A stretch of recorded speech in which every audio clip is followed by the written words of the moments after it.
coaches. So this portion here, I don't want to keep you guys too long, because I know most of you guys, the most important thing for you guys is to get scheduled, so you can get the season on the way.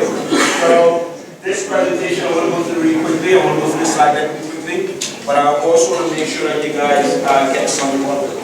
Alright, so it's titled Club Development. And so that title says, oh, wait, this is not team, it's not my team, it's club. I just want you to know that you're connected to something bigger. Alright, so as you go through, welcome and thank you for what you do. You guys are going to hear that over and over and over, because I know you guys, some of you guys will call you coach, right? Some of you guys didn't have a choice today, so thank you for what you're going to do on the season here. And so the objective of the presentation is to share some ideas that carries over to the field, the movie session, to educate and give you some ideas and how we do things here, and then to empower you as a coach. When the question was raised, how many guys are new coaches in here? More than half of the room raise their hands. All right, so hopefully this empowers you as a coach.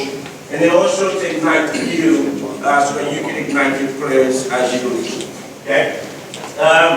So why are you coaching this season? Why are you coaching this season?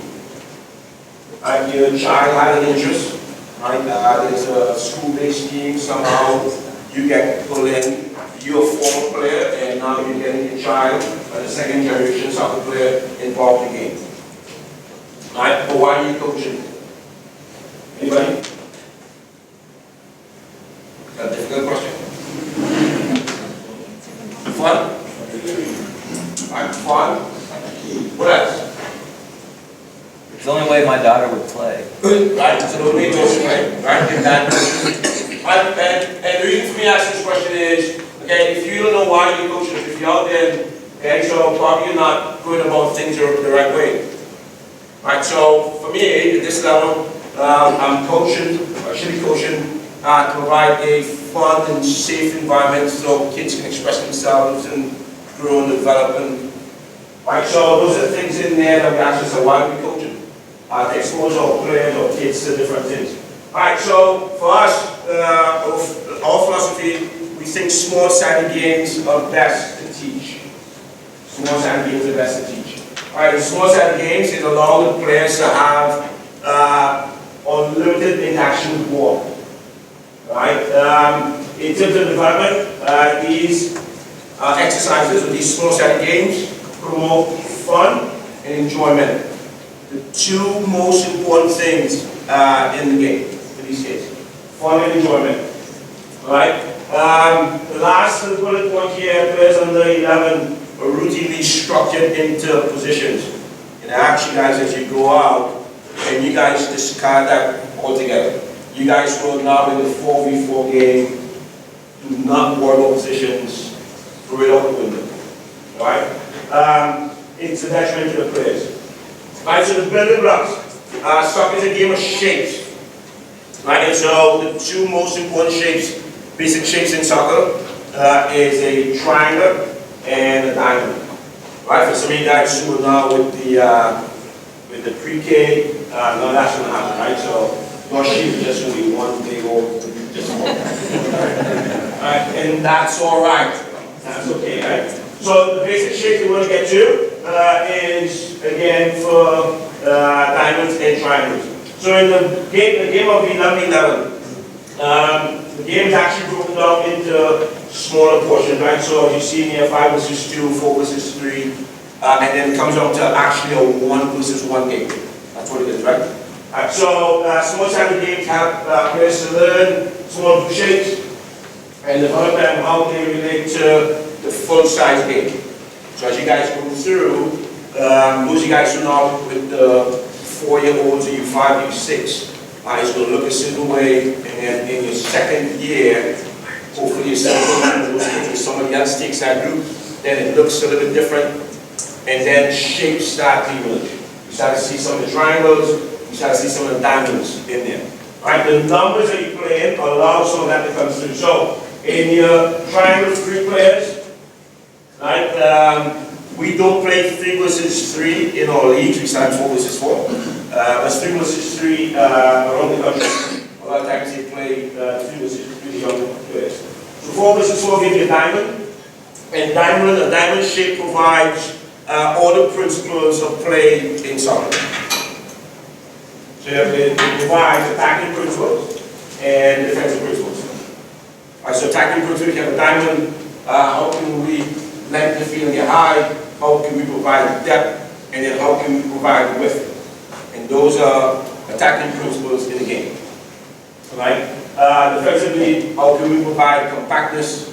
Right? And I'm using some words here. You guys don't have to worry about them just yet. Right? Don't get worried. Right? But that's what's going to happen. And that's why this is entitled Club Development.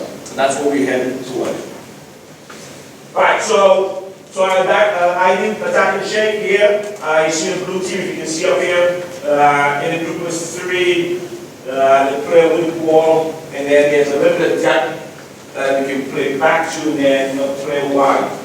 The only thing missing here is now probably somebody who can stretch your feet off of us. On the right side, just some ideas of defensive shape in 3v3. You have pressure, cover, balance. Again, these are principles of the game of soccer. Throughout, from where you guys are beginning, all the way through to where you play in the pros and national team. Alright, in the 4v4, so now you have the diamond shape, so you have length, depth, and width, right, the blue team. And then on the right, you have the defensive shape where you have pressure the ball, right, the 2 players now come inside, so you provide cover. And then the last player provides what we call balance. Right? Alright, so triangles and diamonds, the formation shape for the U8 above. The U10 level above, coaches should begin constructing the team shape with triangles and diamonds. Alright, so again I'm saying to you, as you start off, you want to start mentioning the word shape. Okay, even the younger kids. I don't think it's too early if you can now give them a word that they can now identify and what that means. So if you say shape, attacking shape, what does that mean to your team? If you say defending shape, you lose the ball, what does that mean to your team? You can now accomplish that in your team practice. Right? So here for us now in playing in the 77. Right? So back here, it was 4v4. So for you guys are playing the 4v4 league, and you concentrate on the diamond. As you progress, you go up now to 77, and we insert a couple players in here, right? So now we have the goalkeeper. The field gets a little bigger, right? So the field gets a little bigger. There's a goalkeeper involved, right? At this time now we have referees. So then how do you put the other players in? The other 2 players in. Right, so when you insert those players in your team, it can be 2 at the back, it can be 2 in the midfield, it can be 2 up front. Right, but now we start to have shape. So in this game here, you have, and you can see this consistency throughout the progression. Right, so now you start having a big diamond, which is now connected with the wide players and the goalkeeper. Or the person who's back instead of back, or you have 2 side-by-side diamonds. Right, so one diamond here that connects, and then the other diamond connects on the other side. So you start up having diamonds on the field. All right, so next progression is your 99. Right, so the field gets bigger again. We now have 2 boxes. The boxes now parallel the bigger game, the number game. The dimension just smaller, right? But you have now have 2 boxes that you can play out of. Alright, so that's now the progression or the development as you play. 4v4, 1 small box, no goalkeepers, right? 77, goalkeepers introduced, add 2 players, there's a box, a bigger box you can play out of, right? And then progress again to the 99. Add players, field gets bigger, right? More players, the more complicated the game is, right? So the more adaptive. Alright, and then the 11 game. The 11 game, Again, I'm rushing through this because it doesn't pertain to you guys just yet. But I want you to, as I go through this and as you guys reflect, as you guys go out to the field and see some of the ideas we want to discuss with the 4v4 game, I want you to have an idea of where am I going? Where am I going? And I want you to go back to what the first question I asked, why are you coaching? Because I think if you know where you're going and how the kids are going to go, so next year you have the kids, you're going to know where they shape this center to emerge. They said, goalkeepers, if you know that's the next thing for you, how do you coach this season? Alright, so it's important. Alright, so here's some different systems to play. You don't have to worry about that, but just know how these relate to the diamond shape. Right, so if you play the 4 versus 4-4-2, again you have diamond shapes in every single area, which now produces triangles in every single area of the field. Right, so that's the progression. Alright, so the benefits of a small-sided game. So, allow great opportunities for players to contact the ball. Right, the ball is a focal point in the game, and the players should have it at their feet as many times as possible when you're out there. Right, so the small-sided game makes it difficult for players to hide. Makes it difficult for players to hide. So in the 3v3 game, you can't hide at all. Okay. Right? When you go 4v4, you can't hide at all. It's just constant contact. When you start adding numbers, the 5v5, the 77, a player can be out of the game for long periods of time, and he can hide. Okay, so small-sided games, when we teach through small-sided games, it doesn't allow players to hide, which is good for their development. They're always involved, they're always connected. Right? Alright, I think when you use small-sided games, and the difference, I want to make a clarity here. So, we use small-sided games, and then we have activities that teach you the game.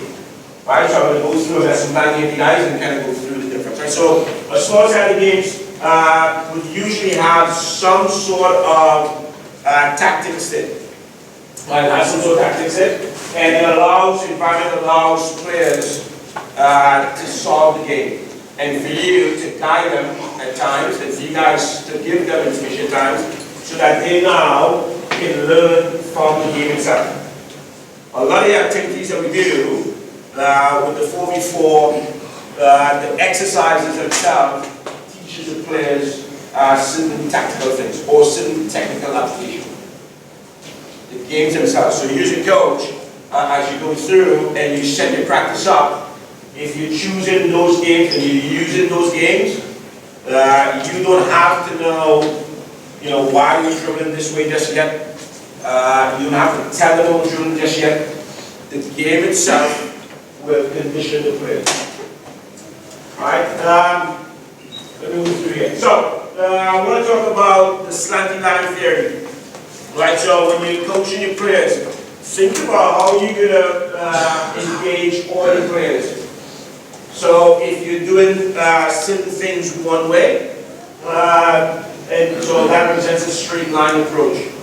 So, for me, my ability level, my physique, whatever it may be, I can't do something just yet at this level. What I get is if there's a slanting line theory, so whatever you're introducing, and I usually tell coaches, my staff usually ask them to think about coaching in layers. Always give layers, so the next step, and the next step, and the next step. And that represents the slanting line theory. So if we start here, and then we start adding layers, okay? At some point in time, I'm going to be able to move up that line and still challenge myself, and challenge and challenge. Right? There's some kids already can start here in the line, or we start everybody here, we move them up and challenge. And that's the idea behind the slanting line theory. You understand that? Makes sense, kind of? Right? So it's important for me, I think it's important for us to kind of get that in our games, in our training. Right? So here's a slanting line theory for you, a really easy one. Right? So we're going to do exercise. And we do the exercise without the ball first. Why? I probably want everybody to get the movement first. Right? The movement of the body, changing direction. Right?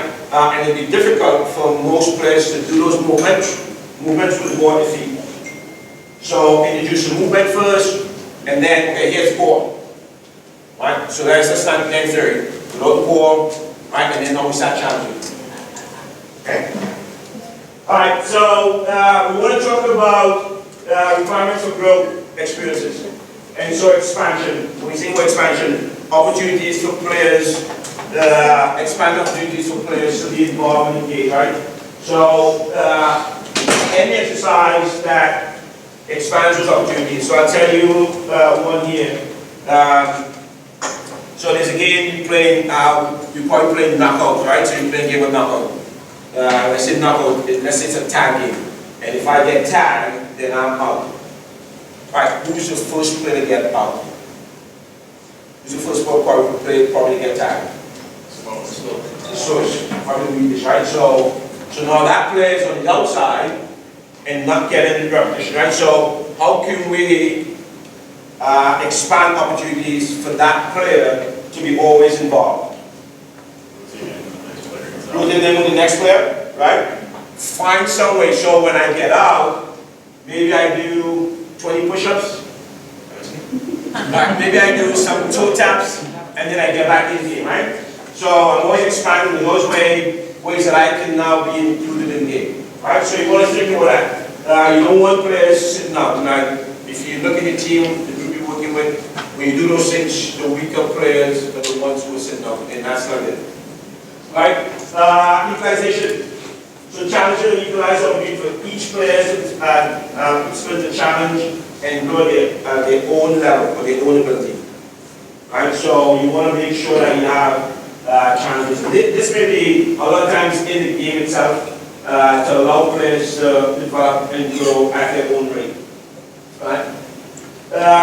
Interactive challenges. Right?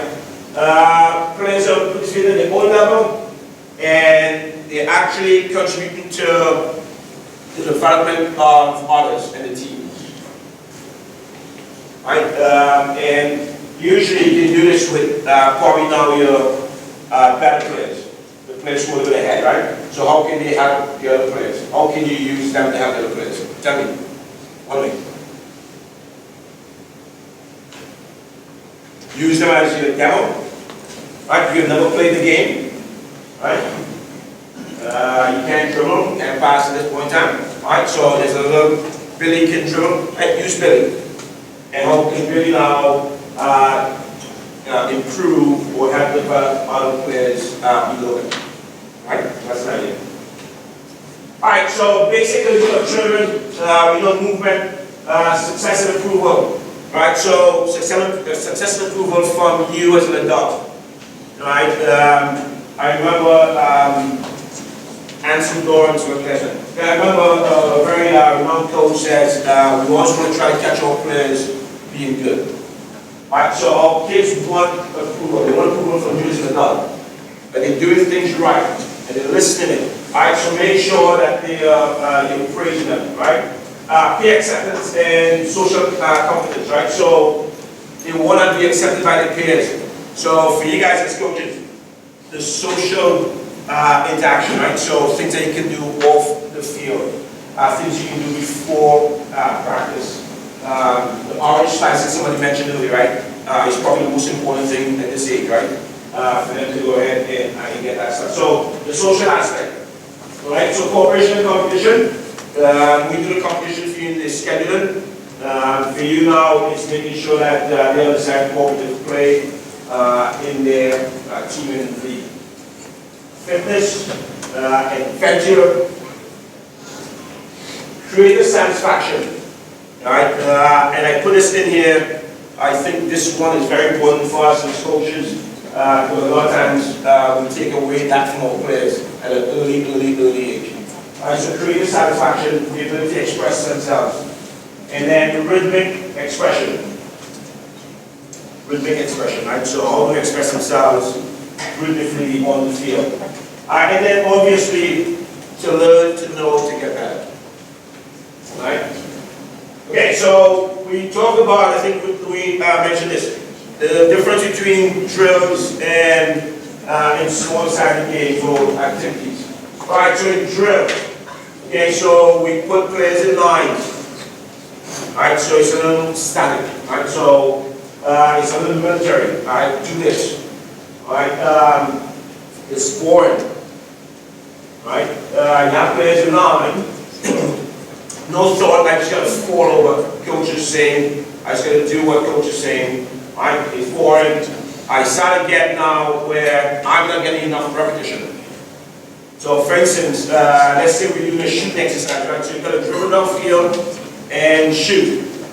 But if you have one line and you have 8 players on your team, and I've got to dribble down, and everybody else in the line is waiting for me to dribble and shoot, and my pace is brand pace, right? Everybody's waiting. So now at the end of that drill, everybody probably get about 3 shots on goal. Right? It's not good, it's not conducive to play the ball. Alright, so shooting, I'm trying to get a drill. Maybe they're dribbling around, and when you call a number, they shoot. I'm number 1, shoot. Number 2, shoot. And they're getting a lot of reps in there. They're doing other things that are not moving, they're dribbling. I'm trying to get them to work on striking balls and goal, but they're now dribbling as well. Right? So they're working on different things in the game. Right? So drills, times probably not age appropriate. I'm not saying don't ever put the players in lines. Because if you come and see some of my practice, you can say, Marvin, you said don't put them in lines, but your kids in lines. Lines are not necessarily bad, okay? So long as the repetition is there. So if I have a group of 4, and they're just coming and just going through, and they get maximum number of repetition within that exercise, the drill, then it's not bad. But once you're running problems where it's a long line, and then, you know, Bobby starts poking Johnny, and we start having some issues, right? Because you're trying to now coach the play that's going to play. Alright, so it's not good for you, it's not good for the environment. Right, so games and activity, they're more dynamic, more structured. Right, so our game is a free-flowing game. When I say our game, the game of soccer, right? So on free-flowing game. So where the players make split-second decisions. Split-second decisions. So it's unstructured, free movement, it's fun, right? Decision making is now put to the players when by dribble, when by pass, when by dribble, when by pass, and we can help. Right? We can help with ideas. And then it's a little more age appropriate. Alright, so real quick, here's an idea of a lesson plan for a 4v4 game. Alright, so the objective here is to acquaint, it may be a first session, so you get acquainted with the players. So you guys can use this one for your first practice, right? It's a freebie.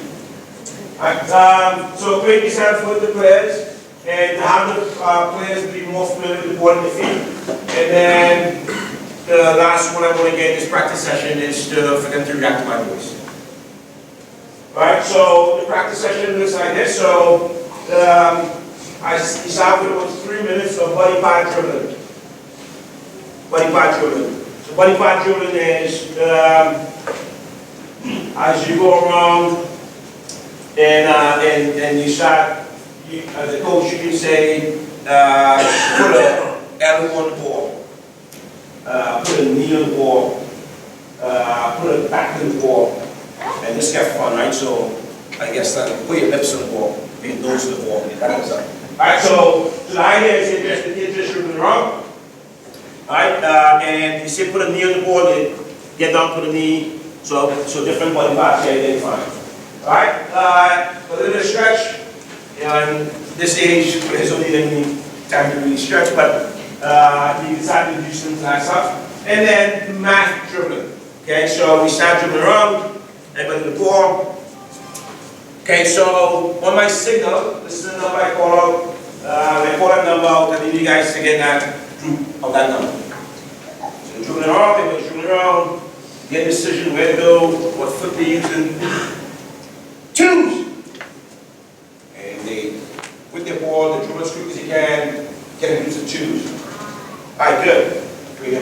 again, dribble around. In groups of 2 plus 5 minus 1.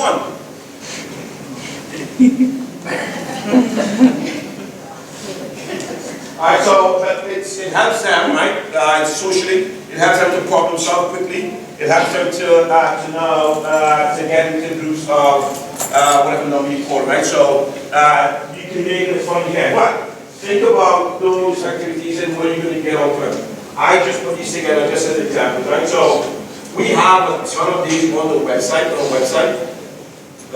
so for your practices, when you go to the field, some of this stuff is rolled out, and it makes it a little more, because you can see it now, it becomes a little more apparent. You can now take one of these sessions that we have online and go and use it with your team, right? So the next part, which I call the main activity.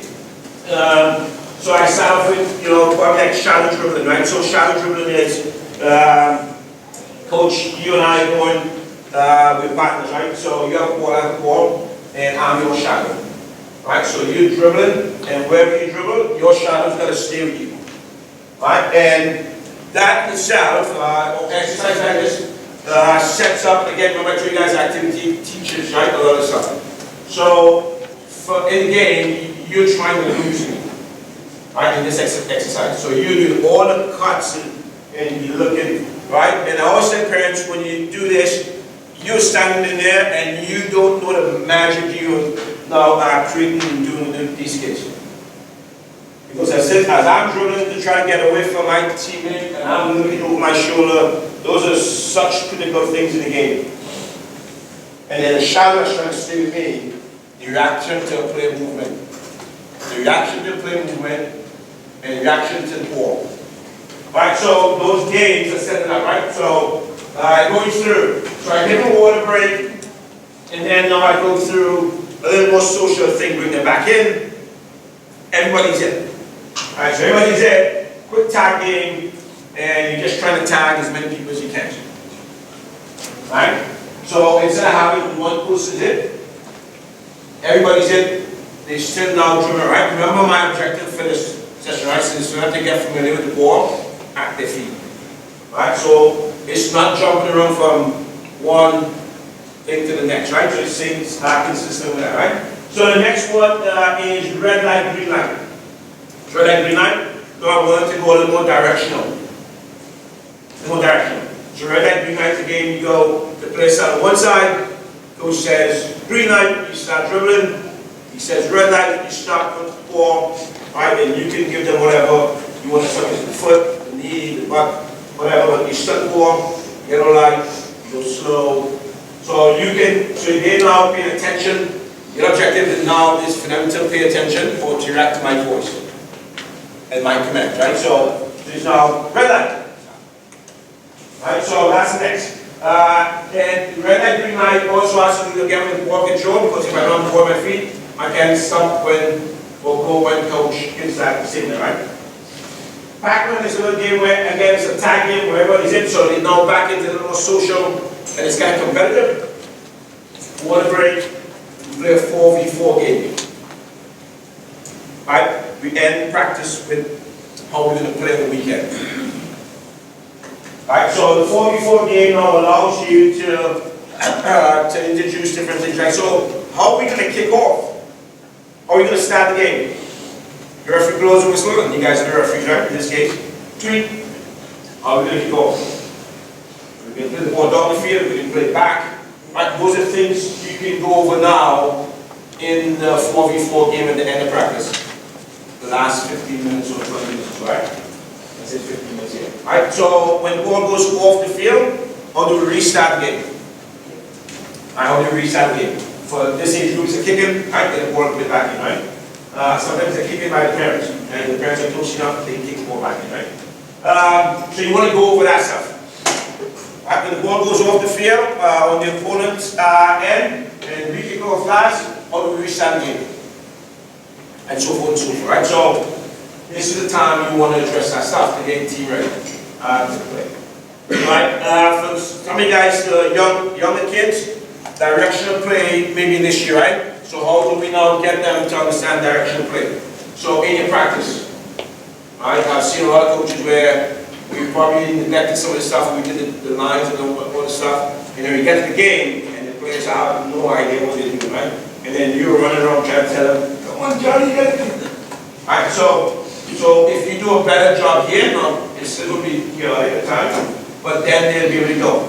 I suggest simple things like, if my team's attacking this end, to get my players to identify which goal we're attacking, so they don't turn around and put the all and score. Probably tie one of your pennies, the jersey, on the goal. Alright, so take one of your pennies that you're going to get from the coaching certification, and so now you got your kids in and you say, okay, alright, everybody see the green jersey over there? That's where we're scoring. Alright? And so now that gives them direction, they know exactly where they're going, right? Just remember to change it to get a goal when you change sides. You guys are tough problem. Alright, and then the next piece now is cool down activity, right? So when I say again stretching in there, and for me it's just, as you get the pull up, probably second grade, you start, it's just good training habits, they try to instill, right? That's it. And then the big one, snack time. Yeah. Right, make sure snack time, make sure you have a snack. Right, so that's a training session in a nutshell, it takes about 6 minutes. About 6 minutes, I think. As you can tell, constant movement, no downtime except for the water break. Because the downtime is where you lose them, and like I'm losing you guys right now, you know. Alright, so game protocol. So arrive early. Why? Why would you arrive early? Why should you as a coach arrive early? To set up. To set up, right? And the setup, I think the most important thing is to, when you go get early, so you go to the back, right? So you think, oh, we pay these guys a lot of money. I say we guys, not me, the red guys, right? We pay the red guys a lot of money to maintain the field, so our fields are right there. Well, don't take that for granted, right? So you go to the back or in wherever you play, right? Make sure you go out and you comb that field. Is there anything in the field? Was somebody else in the field last night, you know, messing around, broken glass, whatever it is, you get up there and you comb that field. Nothing is greater in my estimation, especially in the practice environment, when a player comes to the practice field and you're already there and you're already set up. And you're already set up. The cones are out and then, oh, this coach knows what he's doing, I'm ready to go, right? It just gives a visual impact that helps tremendously. Alright, so arrive early, you're there, maybe some parents have to drop and run, right? So as they're attending the complex, they're kicking the kids out, get out, you gotta go, right? Because that can take, probably another 7 minutes and that sort of stuff, right? So you're there to now monitor the kids that are dropped off. Alright, establish rapport with the other coach. Why is that important? Because you guys are coaching and at the same time refereeing the game. Right? So when you get there, the first thing going, hey coach, how are we going to do the game today? Hey coach, I only have 4 players today. Coach has 12 because he's now starting his game. The other team. So coach can probably then 2 players or 3 players or players are playing instead of sitting aside. But it's important for you to go. How are we going to referee the game, push the game? Both of us going to be in the field at the same time? Or are you going to do the first period, I do the second, or you do the first half, I do the second half? How are we going to do the game? Right, you guys can decide that when you get with the coach. Right? So it's a good time to now get with the coach. Hopefully you guys are all wearing the shirt that say you're a certified coach. So you can be proud of that and say, yeah, so here's some things I do with my team, and so forth. Right? I mentioned earlier, identify that directional play. The one that I spoke about was to put a training vest on the goal. The other one is like probably take a parent at this age group, it doesn't matter. Probably take a parent and put that parent kind of walk from to the side behind the goal. Alright, so everybody see Mr. Bob? Mr. Bob! Alright, so that's the goal we're scoring on. Now, Mr. Buck, you know, we know Mr. Buck over there trying to tell the kids what to do, but to identify what goal is, right? So that's going to happen as well. All right, so have some sort of substitution rotation. So maybe another parent can help you this, right? So they keep track of time. And so, right? So you have 8 players in the team, 9 players in the team, whatever it is. Have some sort of pattern that you're going to do so now kids are playing equal playing time, right? Right, know the legal rules. Right, very simple rules here with this age group. Know the rules for your age group. Right, so also solicit help from other parents. Yes. Yeah. The one thing about that slide that I've noticed the biggest issue with is different coaches not necessarily disagreeing, but having different metrics for sportsmanship. And players that are being overly aggressive and aren't really going for the ball and aren't really playing soccer, they're playing rugby or football out there. And I'm sitting on that with my teams. And sometimes the other coaches are allowing their players, you don't want to coach the other team necessarily. Do you have any approaches to that and how the coaches should deal with each other or how we should deal with our players, the other team's players, as far as that goes? Yeah, I think that's what I said about the under important coach, right? So if we get the coach, because a lot of times if you say some coaches are going into this as real competition, right? Some coaches are going into this as, and yet coach over this, right? So I had an undefeated season this year. I mean, they going after, right? So if you come up against me as a coach, and that's my approach, you got to come and talk to me, hey coach, how are we going to do this? Hopefully, by you coming to me, kind of don't play now, it's about winning in the competition. And now you can have a better conversation with me about it. I'm not talking about competitiveness Yeah. as much as I'm just talking about sometimes the players come and they're not in the greatest mood or they're having a bad day and they're throwing elbows and other stuff like that. Yeah. And a lot of times it's, I can't say it's always not my team, Right. but it's hard to coach somebody else's team. And, you establish a rapport and everything else, but the other coach is not saying, hey guys, this would be like a yellow card if you were older. Right. And they don't know or they don't care. That's the situation I'm talking about. So I think, and again, my point about getting one coach, I think if we start off in this place, I should be able, this is not coaching now, this is now development. And I see this as 2 different things, right? And we're developing people. Developing young people. So I think if that's going on, like any other thing in the game. So for instance, while the game's going on, a player reaches out and grabs the ball. Right? So as a coach, as a referee, probably don't need to call that right away and say, hey, so whatever, you can put that there and say, hey, remember you're not allowed to do that because you don't want to stop it, right? You keep the game flowing. That's one, right? So the other way is now, you're saying this player is consistently now dropping a shoulder, right? That's a child, and I think as an adult, as part of the game, as a coach, you can talk to that player. And especially if the coach is not doing anything about it, right? Because now you're a parent, you're an adult, you're in that environment, you should be able to say, it's kind of like you said earlier with the sports safety stuff, right? It's your responsibility as an adult, as a parent. If you see something that's not right, tell me some stuff. And I think that's what we do in that situation.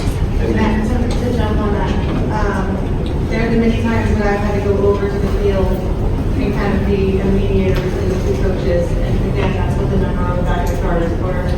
So I can step in and try to remind the players and the coaches and whomever what the rules are and what we want out of the game. Sometimes that helps, sometimes I did have a question about something I feel like sometimes has been questionable, like what to do, is that when the ball goes out of bounds, some teams think, we'll just kick it back in the parents and then some will, stop the play. And we do establish that ahead of time with coaches. Yeah. But what do you suggest is best? Because I kind of like it for a break, for the kids when it's at 1,000 degrees. It stops the play, but what do you guys suggest? So I want the game to be continuous, so I'd rather the ball be played in and just kept going. than for them to have a break. Because the game's already broke, not for them, and so they're gonna get a break in and get these subbing players. So I don't think it's that much, but I hear your point about the safety. It's hot out, and that's something that you guys can decide there. How are we going to do the re-entry? Are we going to take a little time, or are we going to allow for parents to play back? Right, and so that can be game by game, situation by situation. Anything else? I know it's a long point for you guys. I think it's important. You know, I wanted to do something with you guys connecting the lines. For you to see not only just coaching your team, but also you're part of a organization from anywhere from 3-0 all the way to, I think the oldest player is like 7 right now. Alright, so you're connected, and I want you to know where you are as a coach. I will share this with you. My son is now a senior, and when he was, he started betting when he was 3.5, 4. And his first coach was one of the moms. And I don't want to say something the wrong way. Moms just made them really good coach at that age. And my son was blessed to have this boost in his life. And coach him or be a part of him, lose him out for until he was about 7 or 8 before he actually started playing. And the idea behind that is it was most important for him to one of something that just went through here. Have opportunities to be connected to the ball, to answer the ball at his feet, to have fun, right? All that stuff was through those years where he had somebody that was not soccer, not somebody trying to teach him the game of soccer. The environment, the stuff that she did, the environment she created, allow him to develop a certain skill set. Allow him to develop a certain passion for the sport. Right? So I ask you, and I urge you guys to challenge you to go out. Think about that, right? So don't think so much about the game as being structured. Think about the game as I presented here in terms of the small side activities, in terms of how players are going to get information, process it, and use it to their benefit. I also urge and challenge you guys, know the players you're working with. And what I mean by that is, yes, spend some time to interact with them on an individual basis, but also understand the characteristics of them. Some of you guys are educators in here, so you understand what I'm saying to guys. But understand, there is a document on our website, and it's for all age groups, right? So you have for the U8 player, for the U10 player, for the U12 player, the characteristics of those players, of those players at that age.